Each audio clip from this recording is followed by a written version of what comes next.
পৃথিবীতে এমন কিছু মানুষ আছে যাদের পুরো পৃথিবীটাই কেটে যাচ্ছে ভুল মানুষের সাথে। মধ্যবিত্তদের সমস্যা হলো নিজের দিকে তাকালে পরিবার শেষ, আর পরিবারের দিকে তাকালে নিজে শেষ। বাড়ির পাশের লোক মানেই প্রতিবেশী নয়, শোনে কম বোঝে বেশি, যা বোঝে তার থেকেও রটাই বেশি, তার নাম প্রতিবেশী। ছেলের সাথে বউ সুখে থাকলে শ্বশুর শাশুড়ির কষ্ট লাগে, কিন্তু নিজের মেয়ে তার জামাইয়ের সাথে সুখে থাকলে মা বাবা খুশি হয়। এটাই সমাজের বাস্তবতা। সংসারী ছেলে মাকে ডেকে বলছে, মা একটা কথা বলি, আমার একটা অনুরোধ রাখবে?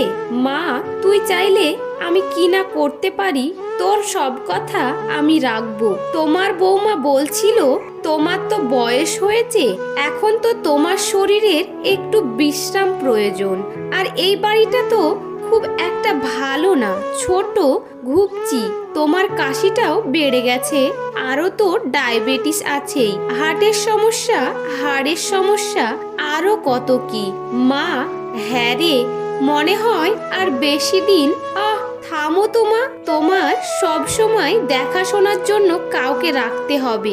আচ্ছা, তোমাকে তাহলে একটা গ্রামের বাড়িতে, না ওই যে বৃদ্ধাশ্রমের স্পেশাল ব্রাঞ্চে ভর্তি করলে কেমন হয়, এটাই বলছিল তোমার বৌমা।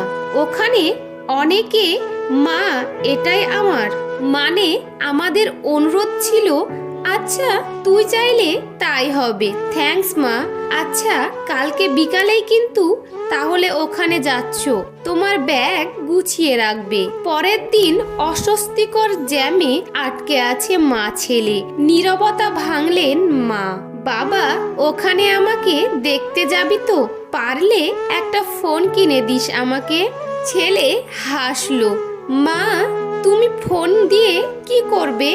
আহা, ওখানে ফোন আছে তো। কিছুক্ষণ পরে একটা 5 তলা বাড়ির সামনে এসে গাড়ি থামলো। আবার বেশ কিছুক্ষণ নীরব থেকে এবার ছেলে বলে উঠল, নামো মা, এটাই তো ওই বৃদ্ধাশ্রম মা, দেখছো? বলেছিলাম না তোমার পছন্দ হবে। তোমার জন্য দোতলার দক্ষিণের ঘরটা বুকিং করে রেখেছি। কলিং বেল দিতেই দরজা খুললো। হ্যাপি বার্থডে টু ইউ মা। দরজা খুলতেই চমকে গেলেন মা। আরে, ওই তো তার একমাত্র নাতি আর বৌমা বিশাল একটা কেক নিয়ে দাঁড়িয়ে আছে। এত বেলুন আগে কখনো দেখিনি, এত আয়োজন করে কখনো কেউ তাকে জন্মদিনের শুভেচ্ছাও জানায়নি। আরে, ওই তো তার 2 মেয়ে আর তাদের জামাই দাঁড়িয়ে, ওদেরও ডেকে এনেছে তার পাগল ছেলেটা। হ্যাপি বার্থডে মা। মা, তুই অনেক বড় হয়ে গেছিস, কিন্তু এটা কার ঘর? বাড়ির ফলকের নাম দেখোনি? বাবার নামে রেখেছি। মা, পুরো বাড়িটাই আমাদের। এবার তুমি আরামে থাকতে পারবে মা। তুই না, এমন কি কেউ করে? কান্না ভেজা চোখে জোরে জোরে মাথা নাড়ছেন, আনন্দে কথা বলতে পারছেন না। পার্টি শেষে ঘুমোতে যাবে এমন সময় পেছন থেকে মায়ের ডাক। হাতের ব্যাগটা আতিপাতি খুঁজে একটা কৌটো বের করে ছেলের হাতে ধরিয়ে দিলেন।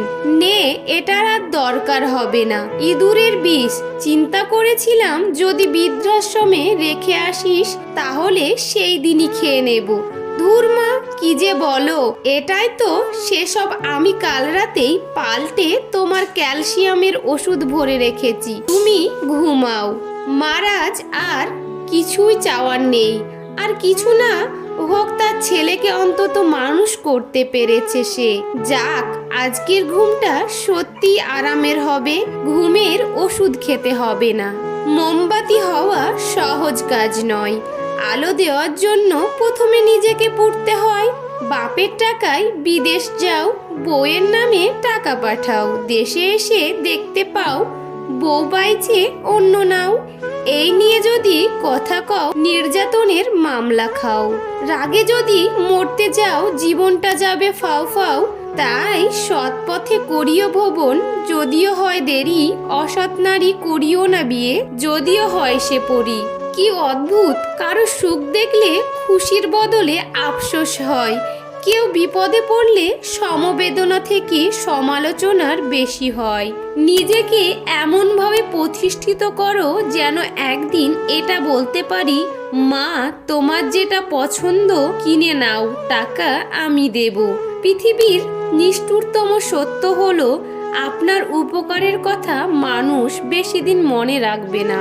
সাথে সাথে উত্তর দিও না যখন তুমি রেগে আছো, বড় কোনো প্রতিশ্রুতি দিও না যখন তুমি খুব খুশি আছো। গুরুত্বপূর্ণ কোনো বিষয়ে সিদ্ধান্ত নিও না যখন তুমি খুব দুঃখে আছো। জীবনে বড় হও কিন্তু কাউকে ছোট করে নয়। জীবনে হাসো কিন্তু কাউকে কাঁদিয়ে নয়। জীবনে জয়ী হও, কাউকে ঠকিয়ে নয়। জীবনে সুখী হও কিন্তু কাউকে কষ্ট দিয়ে নয়। সব চিন্তা বাদ দিয়ে আগে টাকা উপার্জন করো। টাকা থাকলে পকেটে, রমণী আসবে রকেটে। জীবনে তারাই বেশি কাঁদে যারা 10 জনকে নয়, একজনকে অধিক ভালোবাসে। নারীদের কোনো দুটি গোপন স্বভাবের কারণে স্বামীরা কখনো ধনী হতে পারে না। এক, যদি কোনো নারী স্বামীর প্রতি সবসময় অকৃতজ্ঞ থাকে। 2, যদি কোনো নারী স্বামীর অনুমতি ছাড়াই সম্পদের অপব্যবহার করে। ছেলেরা সুন্দর চেহারা দেখলে প্রেমে পড়ে, আর মেয়েরা সুন্দর কথা শুনে প্রেমে পড়ে। এই জন্য মেয়েরা মেকআপ করে আর ছেলেরা মিথ্যে কথা বলে। নিজের ইনকামের টাকায় শখ পূরণ করে দেখো, শখ এমনিতেই লিমিটেডের মধ্যে চলে আসবে।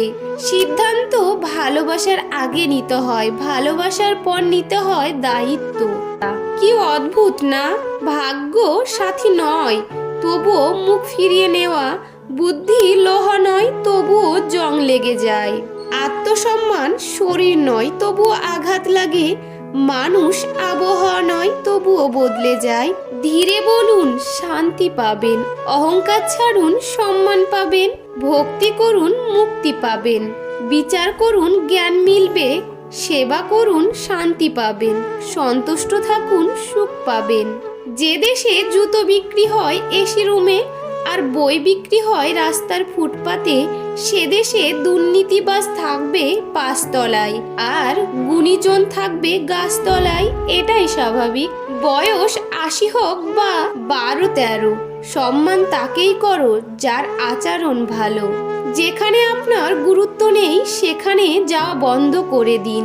সেটা কারো বাড়ি হোক বা কারো মন।